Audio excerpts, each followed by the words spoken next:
When you are unable to reach the Lord's sanctuary, Jesus comes to your home. He knows your desire.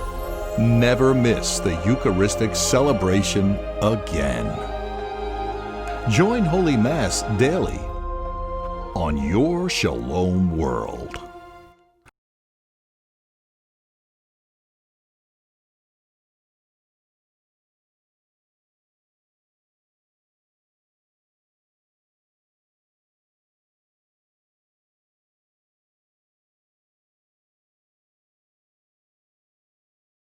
Hello and welcome to a time of excitement and inspiration.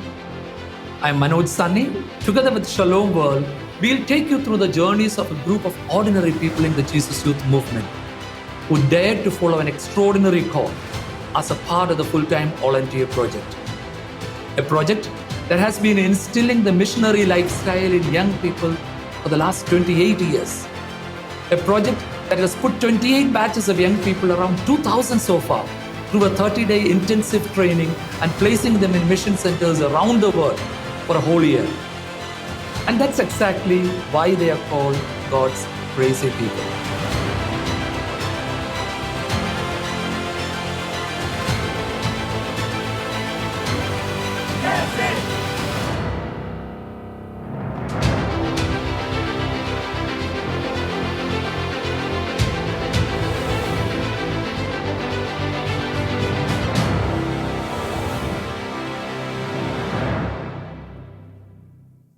Today, we have with us Soumya Simon, daughter of K.K. Simon and Anama Simon, who holds a master's and MPhil in clinical psychology.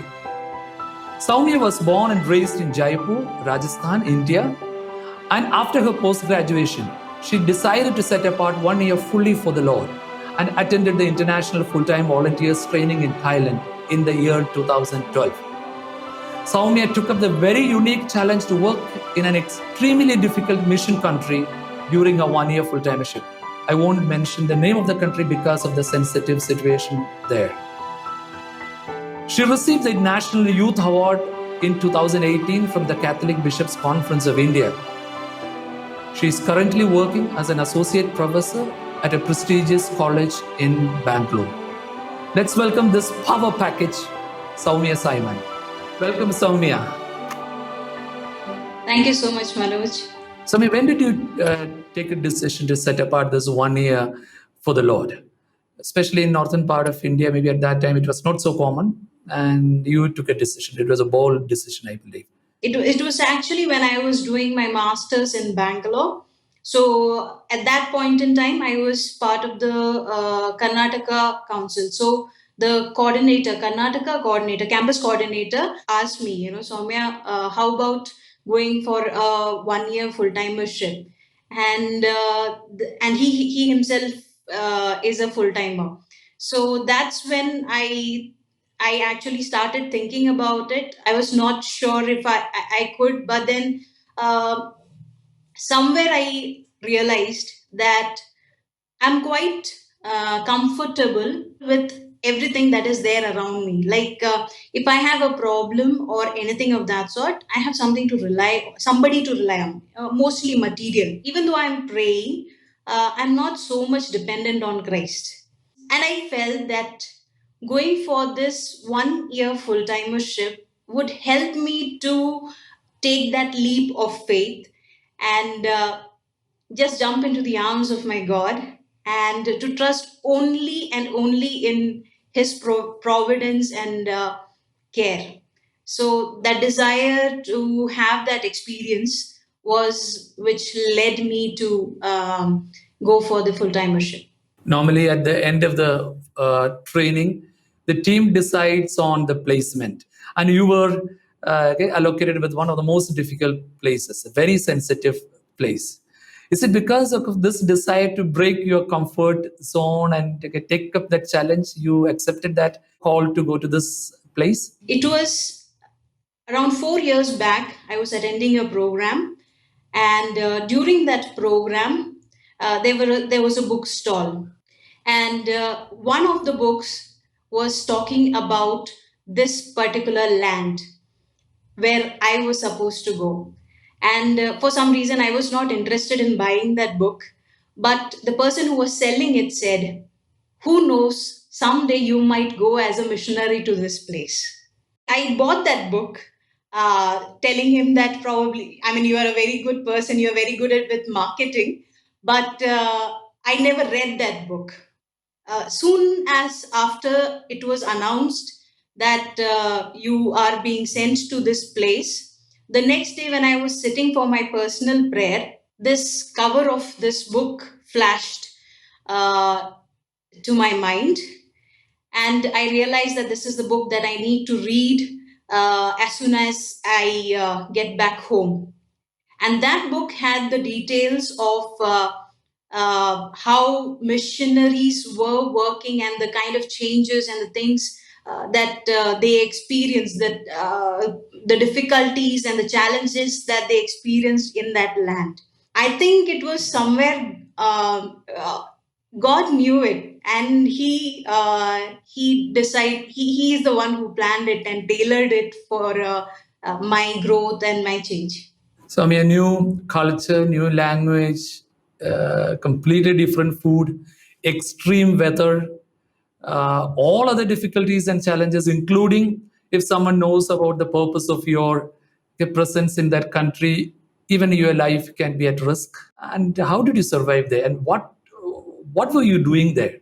I would say one was fear of death. So when I'm going, I wouldn't say that I was someone who was confident or ready for it.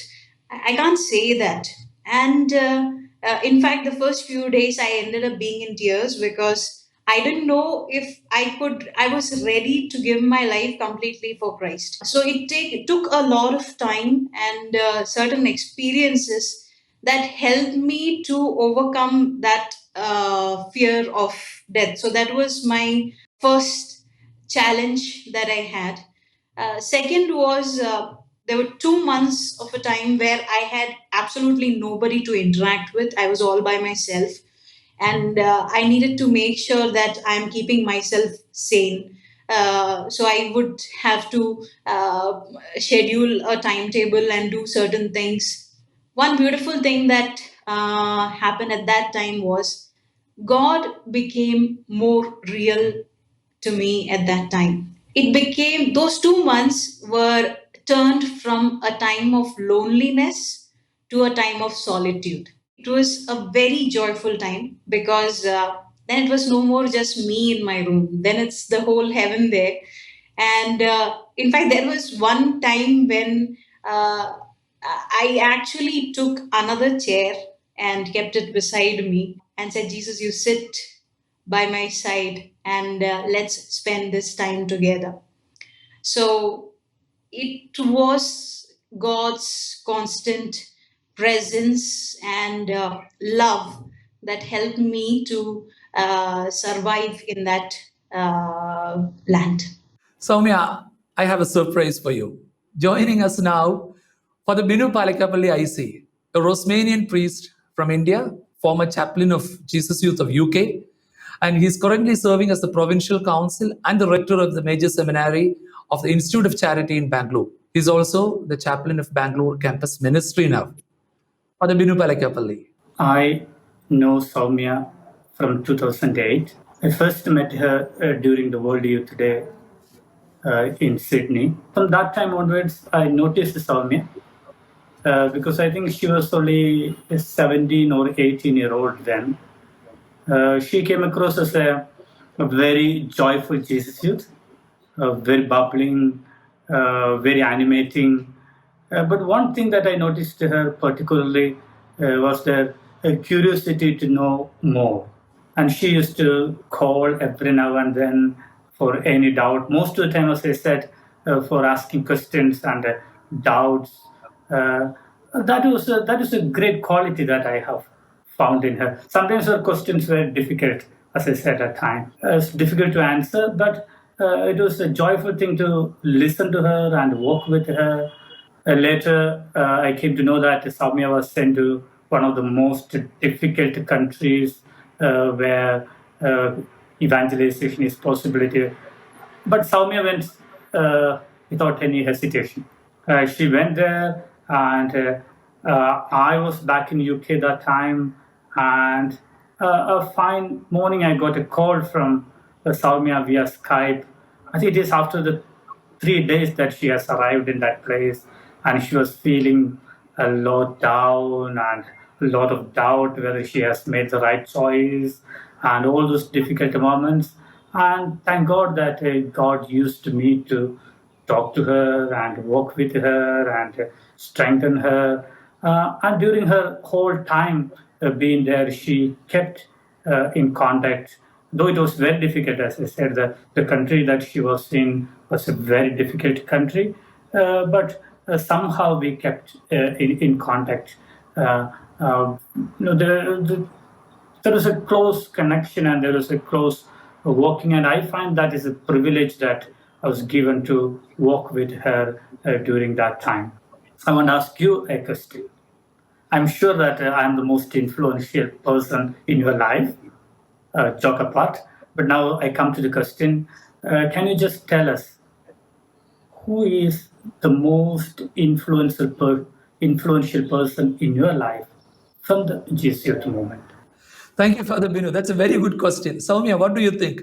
Who's the most influential person other than Father Binu in your life? Well, if you ask me that question, I think I have a surprise for you as well. This is not to flatter you or anything, Manoj, but then I would say you are you've been one of the persons who has inspired me a lot. You were ready to give up everything. It's like, when I say everything, it also means the personal space that you have and your family. So everything you were ready to give up to make sure that youngsters had a beautiful God experience. It's more about, how your family became a home for many youngsters, and that became a time for change in their lives. One of my personal missions or dreams is to have a home where youngsters can come with full freedom and spend their time and have a God experience. Thank you, Samia. That was a real surprise, and I'm really humbled by your sharing. Soumya, you have completed almost like 8 years after your full-timership. And how does this full-timership experience help you in living your life today? This full timership experience that gave a very strong conviction in my heart of Christ being truly alive in my life. So he's no more somebody distant or far and somebody to whom I talk to once in a while, but he's there with me. He is so alive and active and making things happen for me. As a person who received the National Youth Award, these years, Pope Francis is continuously talking about the importance of, or like maybe the role of women in the church. Especially, he used this word, using the women genius in the day-to-day activities of the church. Or he underlines the importance and the role of women in the mission of the church. What do you think about it?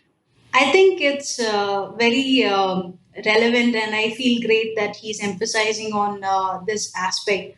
It's neither age nor our gender that makes us do what we are doing, the mission and whatever it is. It's not the age or the gender. It's purely grace. So I've been part of Jesus Youth since 14 years, and I would say ever since I've been part of the movement, I've never had somebody come to me and tell me, "Oh, you are a girl, so probably we won't send you for this work or that work, or you don't." I never had that experience. So, as a Catholic community, when we create that environment, and when we say that it doesn't make any difference whether you are a man or a woman. If you're called, you can do what you're called to do. I feel that's what ultimately matters. And there have been times when I have been in teams where I was probably the only girl, but I was never told that, okay, you are a girl and so you can't, or maybe, we'll ask somebody else to do this. Uh, and again, now, this place where I was sent, I felt so good for the fact that, nobody thought or said that, how can we send a girl to a place like that?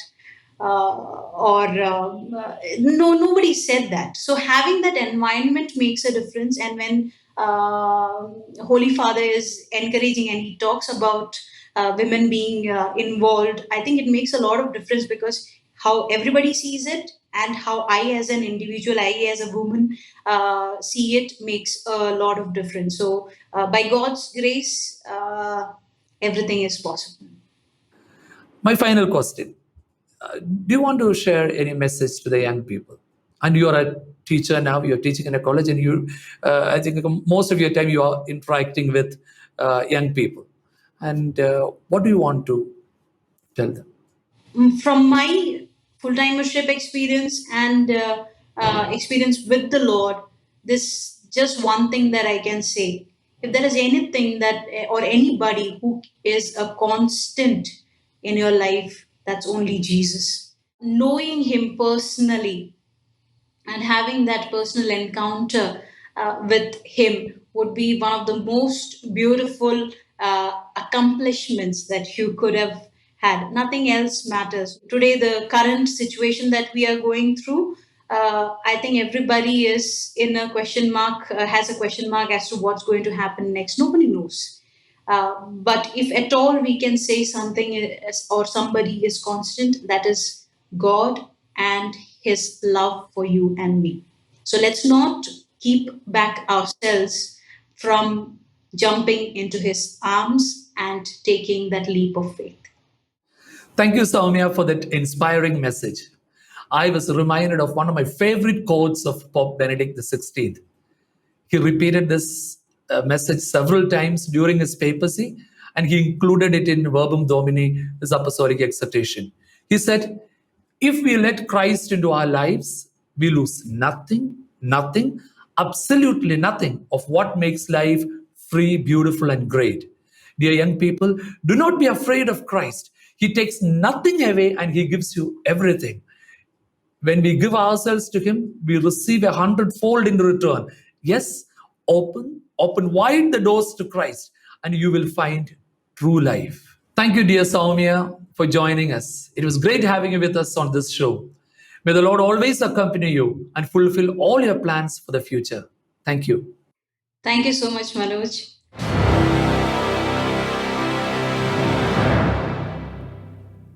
We are talking about a special call, and we are all set to meet a special person who can shed more light on this journey. So here is a special guest for the day, Charles Anthony Bastin. Charles was a 2006 batch full-timer, and he lives in India with his wife and son. He was in charge of the full-timership training for several years, including the one we had in Uganda last year. For the last 4 years, he serves as the national coordinator of Jesus Youth of India. Charles. As part of Jesus Youth Movement, I got an opportunity to associate with around 10 batch of full-time volunteers project.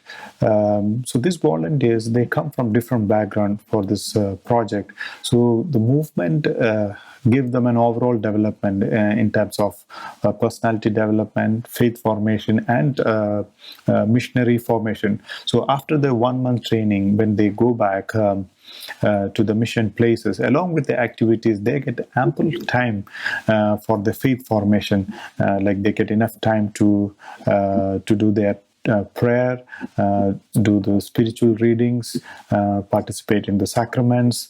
So like that, they are developing their faith during this 1 year of project. And also they get involved with the real mission activities which the Catholic Church is doing. They may be doing with the parish or sometimes with the community, but they get involved with the mission activities in very far places of villages like that. So the fruits which I see through this full-time volunteers project, or rather I would like to emphasize, is about one is faith formation at their very young age, and also the missionary seal that is developed through this 1 year of volunteership, so that, and they continue after this 1 year also, they continue with that seal throughout their life. All these young people are accompanied by a Catholic priest for their spiritual nourishment, to clarify their spiritual doubts, for the sacraments, especially for confession. So in that way, we ensure that there is the spiritual deepening of these young people. Also, they are accompanied by a Jesus Youth leader as a mentor, so that these mentors guide them in their day-to-day activities, as well as help them to grow in their leadership. So I wish the Jesus Youth Movement and we all may continue this beautiful project in the years to come, and to serve the Catholic Church in the best possible way. Thank you, Charles, for that beautiful sharing. As you shared, there is a balanced way in which each full-time volunteer is accompanied by a priest and a layperson in a pastoral way, and the layperson acts as a mentor. This combination works beautifully, ensuring their growth in all 4 aspects of Catholic formation, which is defined by St. John Paul II in Pastores Davo Orbis, in human, spiritual, pastoral, and intellectual levels. So if any one of you listening to me now is inspired to answer a similar call, do get in touch with us. So that's it for today, friends. Let's keep each other in prayer and stay crazy for God until we meet again next week for the same program on Shalom World. For more exciting contents, watch shalomworld.org and download the free apps of Shalom World on your iOS and Android devices. Thank you.